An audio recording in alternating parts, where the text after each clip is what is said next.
વિદ્યાર્થી મિત્રો, આજે પણ આપણે એક મહત્વનો નગરો કહી શકાય એવો ટોપિક જોઈશું જેનું નામ છે વિદ્યુત ફ્લક્સ. છેલ્લે આપણે વિદ્યુત ક્ષેત્ર રેખાઓની કલ્પના કરેલી હતી. હવે ક્ષેત્ર રેખાઓની જે સંખ્યા છે ને એ જ વિદ્યુત ફ્લક્સ તરીકે ઓળખાશે. હકીકતમાં જોવા જઈએ તો આગળના ટોપિકમાં આપણે જોયું કે વિદ્યુત ક્ષેત્રના સમપ્રમાણમાં વિદ્યુત ક્ષેત્ર રેખાઓની સંખ્યા નક્કી કરવામાં આવે છે. વિદ્યુતભાર પ્રમાણે પણ લઈ શકો છો. તો ક્ષેત્ર રેખાઓની સંખ્યા એટલે ગણિત થયું ને, સંખ્યા ગણિતની અંદર આવે. તો વિદ્યુત ફ્લક્સ છે એક ગાણિતિક ખ્યાલ છે, પરંતુ ભૌતિક વિજ્ઞાનની અંદર સંખ્યાને પણ ભૌતિક રાશિ તરીકે લેવી જોઈએ. એટલે જે સંખ્યા છે ભૌતિક રાશિ તરીકે વિદ્યુત ફ્લક્સ છે, એટલે એનું ભૌતિક અર્થઘટન આપણે કરવાનું છે એક ગાણિતિક ખ્યાલ, એટલે એનો એકમ વગેરે પણ આવશે.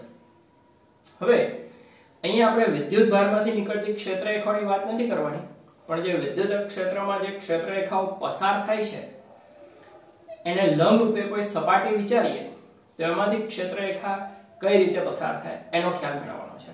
માની લો કે એક નદીનો પ્રવાહ વહી રહ્યો છે અને તમારે એક ફ્રેમ બનાવવાની છે, લંબચોરસ ફ્રેમ કે ચોરસ ફ્રેમ, જેનું ક્ષેત્રફળ ડેલ્ટા એસ છે. પાણીનો પ્રવાહ બેઠો આ દિશામાં વહી રહ્યો છે. હવે તમે ફ્રેમને પાણીમાં આ રીતે રાખશો, એક્ઝેક્ટલી એને લંબ રૂપે, તેમાંથી પાણીનો પ્રવાહ મહત્તમ પસાર થશે. હવે એ જે ફ્રેમ છે એને તમે સેજ ત્રાંસી કરો, આ બાજુ કે આ બાજુ નમાવો, તેમાંથી પસાર થતો પાણીનો જથ્થો ઓછો થઈ જાય છે. તો એનો મતલબ કે આ જે ફ્રેમ છે એનું ક્ષેત્રફળ તો એટલું ને એટલું છે, પણ એને આપણે કઈ દિશામાં રાખીએ છીએ એ પણ મહત્વનું છે. આ રીતે રાખીએ છીએ કે નમાવીને રાખીએ છીએ. 11મા ધોરણની અંદર એક ભૌતિક રાશિ છે, બધા વિદ્યાર્થીઓને કન્ફ્યુઝ કરતી હતી, એ છે ક્ષેત્રફળ. કે ક્ષેત્રફળને સદિશ રાશિ તરીકે લીધેલ હતી. ત્યારે ઘણા બધા વિદ્યાર્થીઓ પ્રશ્ન પૂછતા હતા કે ક્ષેત્રફળ સદિશ છે તો એની દિશા કઈ? જેમ ઘનફળ અદિશ છે એમ ક્ષેત્રફળને અદિશ ન લેવાય? તો કે ના, ક્ષેત્રફળને સદિશ રાશિ તરીકે લેવામાં આવે છે. એની પણ દિશા આવે છે ને એની દિશાનું મહત્વ છે. જેમ કે અહીંયા સમજી લો, આનું જે ક્ષેત્રફળ છે એટલું ને એટલું છે, પણ એને કઈ દિશામાં ગોઠવો છો એ પ્રમાણે બીજી રાશિઓમાં ફરક પડી જતો હોય છે. એટલે ક્ષેત્રફળને સદિશ તરીકે લેવામાં આવે છે. તો એની દિશા કઈ? તો ક્ષેત્રફળનો સદિશ છે લંબ રૂપે બહાર આવતી દિશામાં લેવામાં આવે છે. કે કોઈ પણ દાખલા તરીકે બોર્ડ છે, એક સમતલ છે, એનું કઈક ક્ષેત્રફળ છે, તો એનો ક્ષેત્રફળ સદિશ લંબ રૂપે બહાર આવતી દિશામાં દોરવામાં આવે છે. દાખલા તરીકે અહીંયા એક આ રીતની લંબચોરસ પ્લેટ બતાવી છે, એક સમતલ છે, એના ક્ષેત્રફળનું મૂલ્ય ધારો કે ડેલ્ટા એસ છે. અહીંયા આંકડાઓનું કોઈ મહત્વ નથી રહેતું. એનો ક્ષેત્રફળ સદિશ લંબ રૂપે બહાર આવતી દિશામાં આવે છે, જેને આપણે n કેરેટ કહેશું. તો આ ક્ષેત્રફળને સદિશ સ્વરૂપે કઈ રીતે લખવાનું છે? ડેલ્ટા એસ સદિશ બરાબર delta S into n caret. એટલે એનું જે મૂલ્ય હશે ને, આ જે મૂલ્ય એટલી લંબાઈનું તીર દોરી દેવાનું, અથવા એના સમપ્રમાણમાં તીરની લંબાઈ રાખવાની, અને તીરનું જે શીર્ષ મૂકવામાં આવશે એની દિશા થઈ જશે n કેરેટ. હવે કોઈ પણ સદિશને તમે આ રીતે લખી શકો છો, સદિશનું મૂલ્ય એની દિશાનો એકમ સદિશ. દાખલા તરીકે સદિશ a હોય તો આપણે એનું મૂલ્ય a ગુણ્યા એની દિશાનો એકમ સદિશ એટલે n કેરેટ લખીએ છીએ ને, અને n કેરેટ એટલે સદિશ a ના છેદમાં a પણ લખીએ છીએ. તો એવી જ રીતે ક્ષેત્રફળ સદિશ ડેલ્ટા s, એનું મૂલ્ય ડેલ્ટા s ને એની દિશા n કેરેટ છે. એટલે ક્ષેત્રફળનું જે મૂલ્ય હોય ને એટલી લંબાઈનું કે એના સમપ્રમાણમાં તીર દોરવાનું અને તીરનું શીર્ષ મૂકી દેવાનું બહાર આવતી દિશામાં. હવે પાછો એક સવાલ એ પણ ઉત્પન્ન થાય કે આ જે ક્ષેત્રફળ છે એને લંબ રૂપે બહાર આવતો સદિશ આ બાજુ પણ હોઈ શકે અને આ બાજુ પણ હોઈ શકે છે. એમાંથી તમે કઈ દિશા લેવા માંગો છો? તો એ નક્કી કરવા માટે પણ રીત આવે છે કે જમણા હાથના સ્ક્રૂને આ સમતલને લંબ રૂપે ગોઠવી, અને જો તમારે આ જે સમતલ છે ને આમ ફેરવવા માંગતા હો તો સ્ક્રૂને પણ એ રીતે ફેરવો, તો સ્ક્રૂની અહીં આ બાજુ બહાર આવશે, તો આ દિશામાં લેવાનું. જો તમે ક્ષેત્રફળને આમ ફેરવવા માંગતા હો તો સ્ક્રૂને એ બાજુ ફેરવો તો અહીં આ બાજુ જશે. જો કે આપણે હમણાં અત્યારે એની કોઈ આવશ્યકતા નથી. હા, એક વસ્તુ ક્લીન છે કે જો કોઈ ઘન હોય અને એની દિવાલો એ પણ એક ક્ષેત્રફળ છે, તો એનો સદિશ બંધ આકૃતિ બનતી હોય ત્યારે એનો ક્ષેત્રફળ સદિશ લંબ રૂપે બહાર આવતી દિશામાં લેવો. દાખલા તરીકે આ ઓરડો છે, તમે જે બેસેલા છો એ ઓરડો છે, એને પણ 6 બાજુઓ તમે વિચારી શકો, ઉપર નીચે આગળ પાછળ. તો એ 6 દિવાલ, છત ને તળિયાના ક્ષેત્રફળ સદિશ કઈ રીતે લેવા? લંબ રૂપે બહાર આવતી દિશામાં. દાખલા તરીકે આ છત છે, એનો ક્ષેત્રફળ સદિશ ઉપર તરફ જ લેવામાં આવશે કારણ કે 12 ઉપર જાય.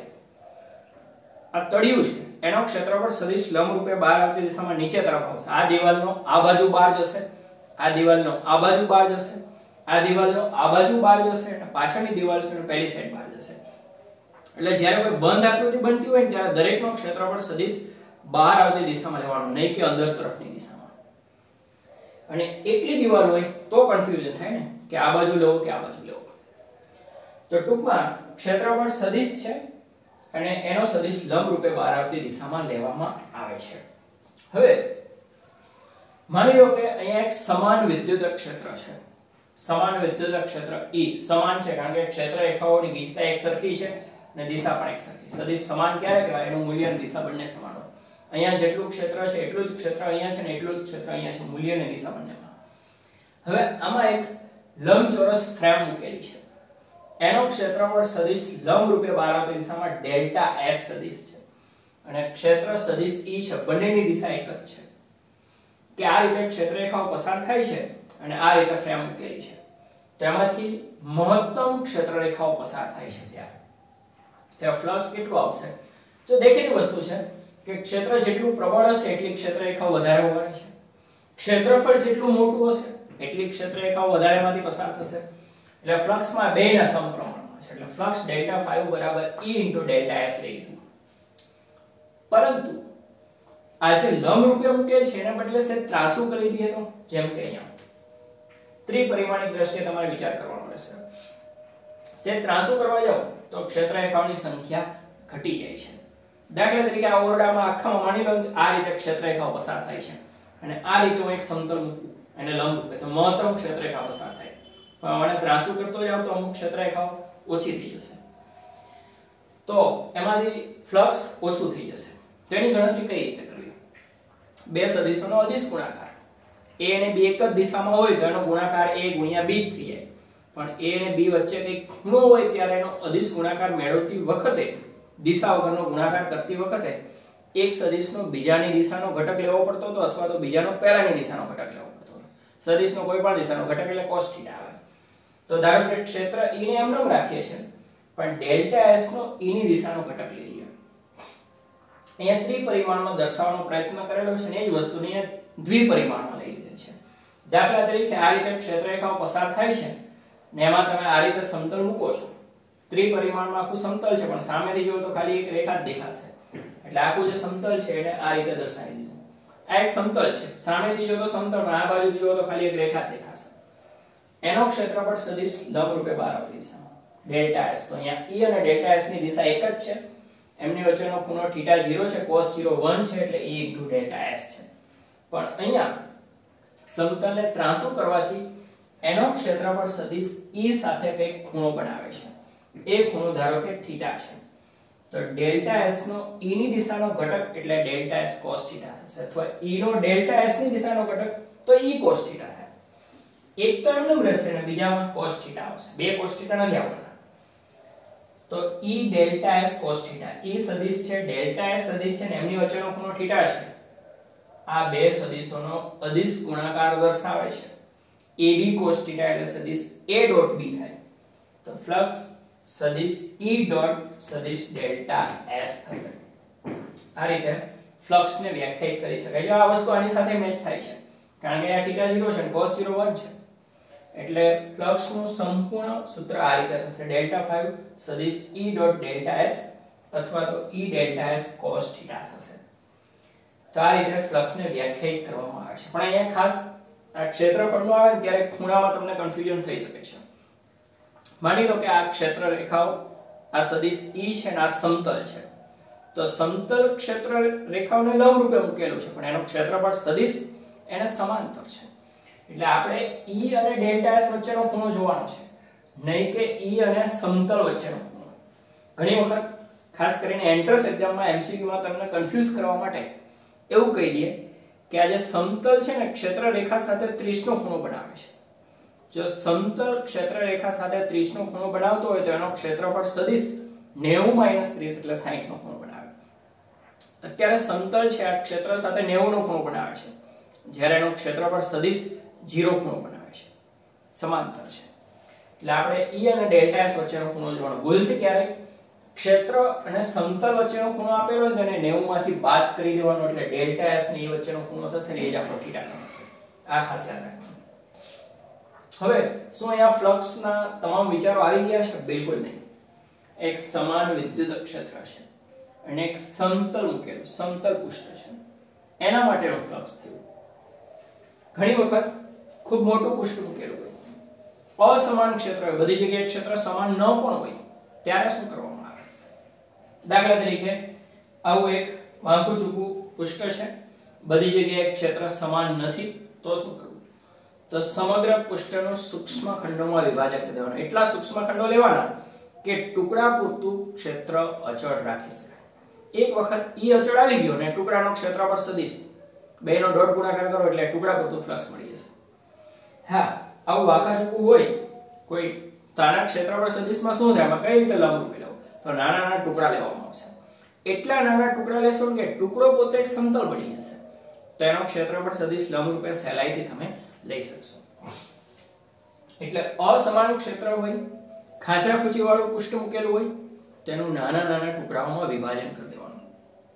એટલા નાના ટુકડાઓ કે દરેક ટુકડો એક સમતલ બની જાય અને ટુકડા પૂરતું વિદ્યુત ક્ષેત્ર અચળ બની જાય, તો એ ટુકડાનું ફ્લક્સ તમને મળશે. ત્યાં જે અચળ ક્ષેત્ર છે E અને એનો ક્ષેત્રફળ સદિશ ડેલ્ટા S નો અદિશ ગુણાકાર. આવા બધા ટુકડાનું અલગ અલગ ફ્લક્સ ગણવું પડે, એ બધાનો બેઝિક સરવાળો કરવો પડે. તો કુલ ફ્લક્સ 5 એટલે સિગ્મા ડેલ્ટા 5. ડેલ્ટા 5 ની કિંમત મૂકી સદિશ E ડોટ ડેલ્ટા S.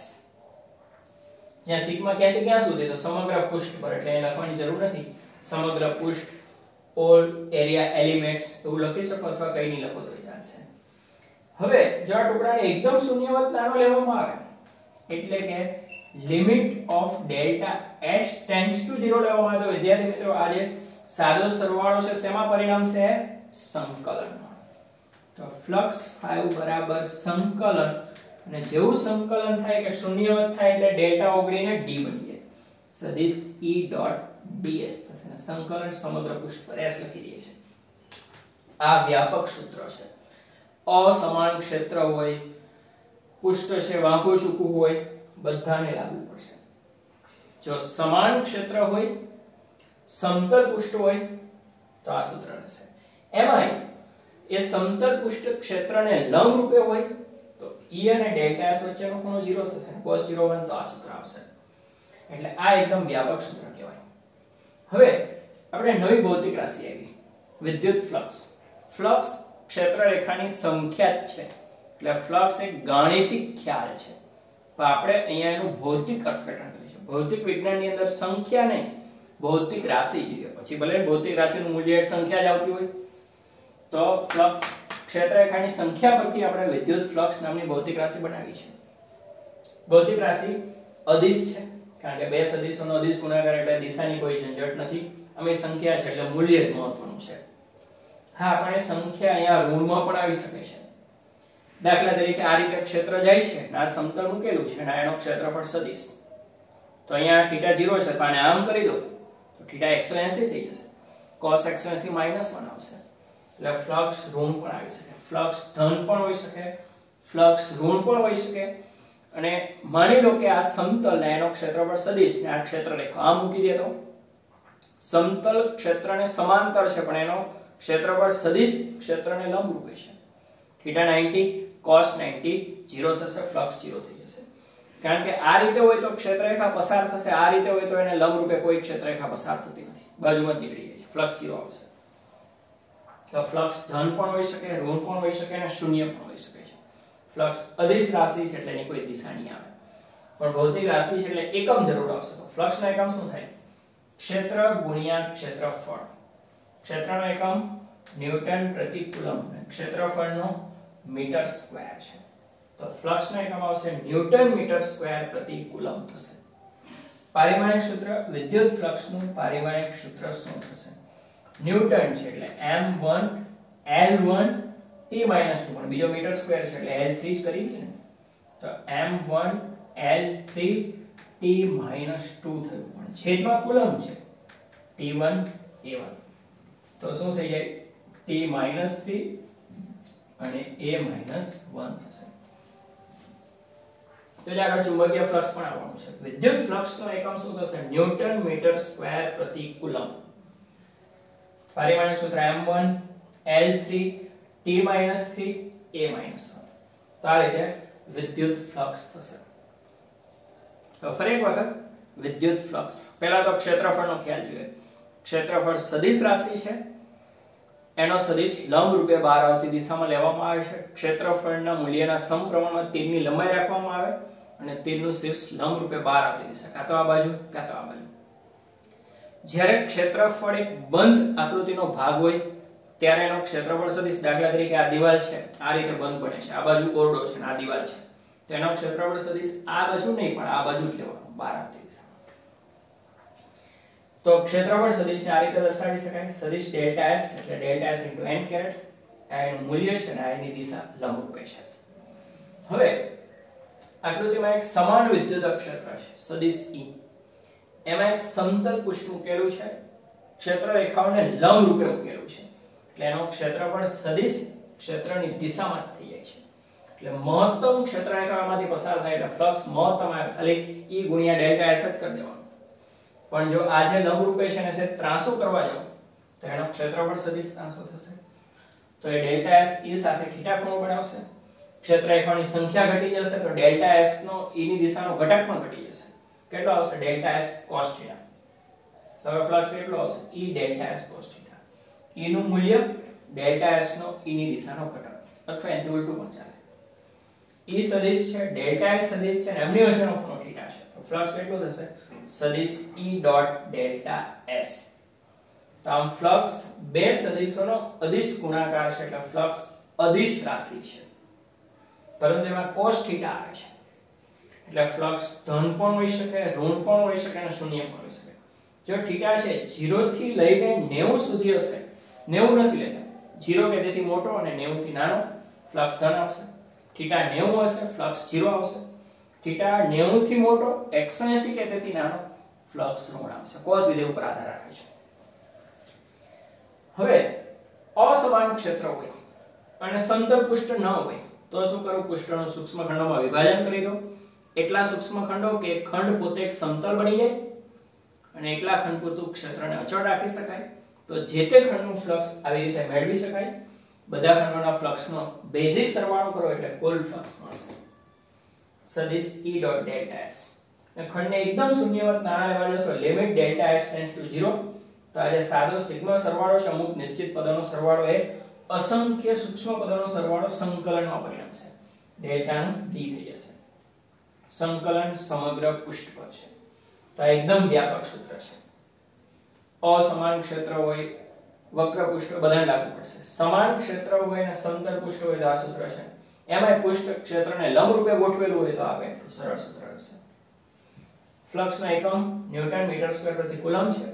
પારિમાણિક સૂત્ર m1 L3 T-3 a-1 થશે. તો આ રીતે વિદ્યુત ફ્લક્સ સમજી શકાય છે.